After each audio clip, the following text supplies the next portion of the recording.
आप देख रहे हैं Janwadi news top 20 sponsored by Shobhit university Meerut. Shobhit university, empowering nation through education. नमस्कार, स्वागत है आपका जनवाड़ी डिजिटल न्यूज की दुनिया में। मैं हूं आपके साथ अजीत आनंद। आइए नजर डालते हैं दिन भर की खास खबरों पर। डॉक्टर गुरप्रीत कौर संघ विवाह के बंधन में बंधे पंजाब के सीएम भगवंत मान। सिख रीत रिवाज से संपन्न हुई शादी। 48 साल के भगवंत मान ने गुरुवार को 29 साल की डॉक्टर गुरप्रीत कौर के साथ दूसरी शादी की। शादी सिख रीत रिवाज के साथ सीएम आवास में संपन्न हुई। शादी में सांसद राघव चड्ढा और दिल्ली के सीएम अरविंद केजरीवाल भी मौजूद रहे।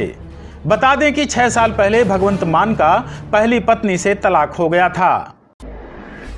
आज अपने संसदीय क्षेत्र वाराणसी पहुंचे प्रधानमंत्री नरेंद्र मोदी। सीएम योगी और राज्यपाल आनंदीबेन पटेल ने किया अभिनंदन। प्रधानमंत्री नरेंद्र मोदी आज अपने संसदीय क्षेत्र वाराणसी पहुंचे। एयरपोर्ट पर सीएम योगी और राज्यपाल आनंदीबेन पटेल ने पीएम का स्वागत किया। पहले पीएम मोदी रुद्राक्ष कन्वेंशन सेंटर पहुंचे। इसके बाद सिगरा स्टेडियम पहुंचकर पीएम ने करीब 1800 करोड़ की परियोजनाओं की सौगात दी। इस दौरान पीएम मोदी को सुनने के लिए स्टेडियम में भारी भीड़ उमड़ी रही। इस्तीफा दे सकते हैं ब्रिटेन के प्रधानमंत्री बोरिस जॉनसन। आज रात राष्ट्र के नाम संबोधन में कर सकते हैं ऐलान। ब्रिटेन के प्रधानमंत्री बोरिस जॉनसन आज इस्तीफा दे सकते हैं। हालांकि वह इस्तीफे से पहले राष्ट्र को संबोधित करेंगे। कयास लगाए जा रहे हैं कि आज रात राष्ट्र के नाम होने वाले संबोधन के दौरान ही जॉनसन इस्तीफे का भी ऐलान कर सकते हैं। हालांकि डाउनिंग स्ट्रीट की ओर से जारी बयान में कहा गया है कि नए नेता का चुनाव होने तक बोरिस जॉनसन प्रधानमंत्री पद पर बने रहेंगे। सांसद महुआ मोइत्रा को सीएम ममता बनर्जी ने दी नसीहत। बोली, आम जनता की भावनाओं को समझना ही होगा। फिल्म काली पर मचे बवाल के बीच वेस्ट बंगाल की मुख्यमंत्री ममता बनर्जी ने टीएमसी सांसद महुआ मोइत्रा को इशारों में नसीहत दी है। ममता बनर्जी ने मौजूदा विवाद से जुड़े सवाल पर कहा कि लोगों की भावनाओं को समझना ही होगा। उदयपुर के बाद भरतपुर में 2 लोगों को मिली खतरनाक धमकी। 10 दिन के अंदर कर देंगे सिर तन से जुदा। राजस्थान के उदयपुर में कन्हैयालाल हत्याकांड का मामला अभी ठंडा नहीं पड़ा कि भरतपुर में 2 व्यक्तियों को अलग अलग चिट्ठियां भेजकर 10 दिन के अंदर सिर तन से जुदा करने की धमकी दी गई है। धमकी मिलने के बाद पुलिस ने तुरंत प्रभाव से दोनों व्यक्तियों के घरों पर पुलिस सिपाही को तैनात कर दिया गया है। शिवसेना के उद्धव ठाकरे को फिर लगा बड़ा झटका। ठाणे नगर निगम के 67 में से 66 पार्षद शिंदे गुट में हुए शामिल। महाराष्ट्र के पूर्व मुख्यमंत्री उद्धव ठाकरे की मुसीबतें कम होने का नाम नहीं ले रही हैं। पार्टी में विधायकों की बगावत के बाद अब पार्षद भी शिंदे गुट में शामिल होने लगे हैं। गुरुवार को ठाणे नगर निगम के 67 में से 66 पार्षद शिंदे गुट में शामिल हो गए हैं। कारागार मंत्री धर्मवीर प्रजापति ने गिनाई 100 दिन की उपलब्धियां। बोले, जेल में रह रहे बच्चों की शिक्षा व्यवस्था को किया गया आधुनिक। आज प्रदेश के कारागार मंत्री धर्मवीर प्रजापति ने 100 दिन की उपलब्धियों का बखान किया। उन्होंने बताया कि अपनी मां के साथ जेलों में रह रहे बच्चों की शिक्षा व्यवस्था को आधुनिक किया गया है। साथ ही आजीवन कारावास को लेकर शासनादेश के मुताबिक बंदियों की रिहाई भी की गई है। एक दिन में 18,000 से ज्यादा मिले कोरोना के नए केस। सक्रिय मरीजों की संख्या पहुंची 1,19,000 के पार।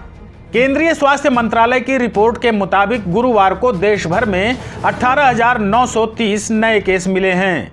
यह संख्या बुधवार के मुकाबले 2,771 ज्यादा है। कोरोना से देश में 35 लोगों की मौत भी हुई है।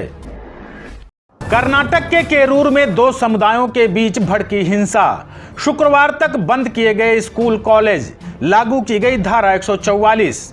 कर्नाटक के केरूर में बुधवार शाम 2 गुटों के बीच झड़प के बाद हिंसा भड़क गई, जिसमें 3 लोग घायल हुए हैं। हालात पर काबू करने के लिए शुक्रवार तक के लिए धारा 144 लगा दी गई है।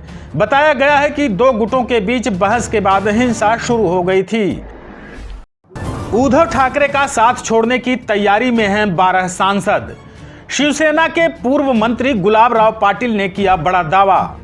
शिवसेना के 40 विधायकों के बाद अब पार्टी के 12 सांसद मुख्यमंत्री एकनाथ शिंदे गुट में शामिल होने की तैयारी में हैं। शिंदे गुट के विधायक और पूर्व मंत्री गुलाबराव पाटिल ने बड़ा दावा किया है। इसके बाद उद्धव खेमे में खलबली मच गई है। आप देख रहे हैं Janwadi news top 20, sponsored by Shobhit university Meerut. Shobhit University, empowering nation through education. अभिनेता नवाजुद्दीन की पत्नी आलिया के खिलाफ उज्जैन पुलिस ने दर्ज की शिकायत। क्रिएटिव प्रोड्यूसर ने 31 लाख रुपए की धोखाधड़ी का लगाया आरोप। फिल्म अभिनेता नवाजुद्दीन सिद्दीकी की पत्नी आलिया के खिलाफ धोखाधड़ी का केस उज्जैन पुलिस ने दर्ज कर लिया है।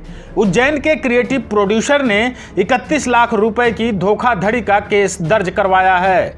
बता दें कि उज्जैन के बड़नगर में फिल्म की शूटिंग की गई थी। मेरठ पुलिस ने जब्त की भूमाफिया यशपाल तोमर की 5 करोड़ की कोठी। पुलिस का दावा, अवैध कमाई से भाई नरेश तोमर के नाम पर थी कोठी। मेरठ में भूमाफिया यशपाल तोमर की वेद व्यासपुरी में स्थित 5 करोड़ की कोठी को ब्रह्मपुरी पुलिस ने आज जब्त कर ली। पुलिस का दावा है कि माफिया ने अवैध तरीके से धन अर्जित कर अपने भाई नरेश तोमर के नाम कोठी की हुई है। टाटा पावर से जुड़े रिश्वत मामले में सीबीआई ने की बड़ी कार्रवाई। कार्यकारी निदेशक समेत 6 लोगों को किया गिरफ्तार। टाटा पावर से जुड़े रिश्वत के मामले में सीबीआई ने गुरुवार को दिल्ली एनसीआर के विभिन्न क्षेत्रों में जोरदार कार्रवाई की है।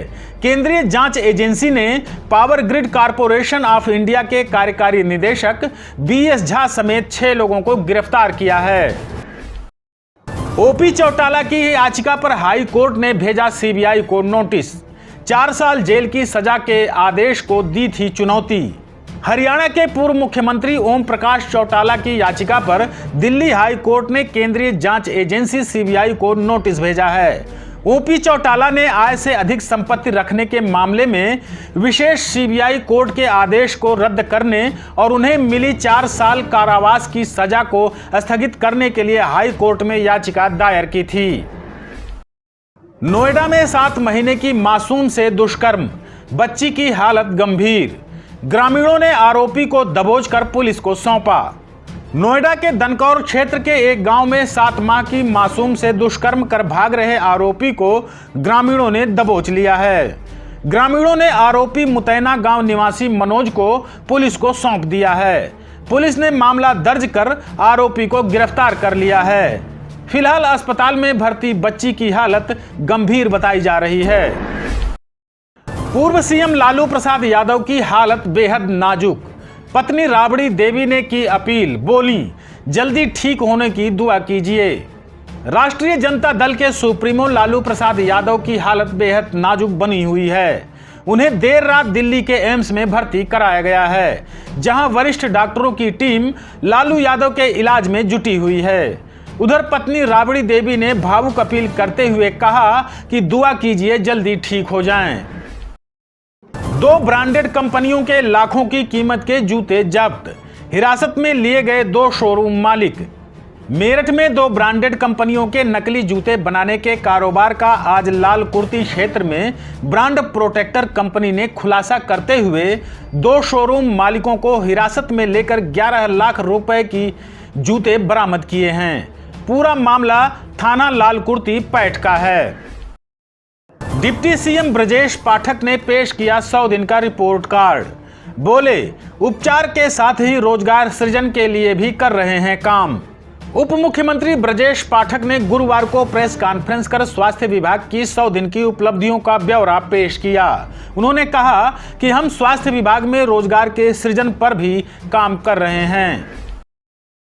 मेरठ जिले के एक थाने में चौकी इंचार्ज ने हिस्ट्री शीटर के साथ मनाया जन्मदिन। केक काटने के बाद सजी महफिल में खूब छलके जाम। मेरठ के किठौर कस्बे में थाने में बुधवार की देर रात्रि में कार्यवाहक थाना इंचार्ज नरेश कुमार की जन्मदिन की महफिल में खूब जाम छलके। इस दौरान बहुजन समाजवादी पार्टी के कद्दावर नेता बाबू मुनकाद अली के बेटे सलमान मुनकाद और समाजवादी पार्टी के नेता व हिस्ट्री शीटर नदीम असीलपुर भी मौजूद रहे। हिस्ट्री शीटर नेता और उसके साथियों के साथ मिलकर चौकी इंचार्ज के जन्मदिन का केक भी काटा गया। बागपत में ओवरटेक करते हुए ट्रक के नीचे जा घुसी बाइक, दिल्ली के 2 युवकों की हुई दर्दनाक मौत। बागपत में गुरुवार को दिल्ली सहारनपुर हाईवे पर एक हादसे में दिल्ली निवासी 2 युवकों की मौत हो गई। खेकड़ा तहसील के पास ओवरटेक करते समय युवकों की बाइक एलिवेटेड मार्ग निर्माण में लगे रोडी डस्ट मिक्स करने वाले ट्रक के नीचे जा घुसी। आप देख रहे हैं जनमाड़ी news top 20, sponsored by Shobhit university Meerut. Shobhit University, empowering nation through education.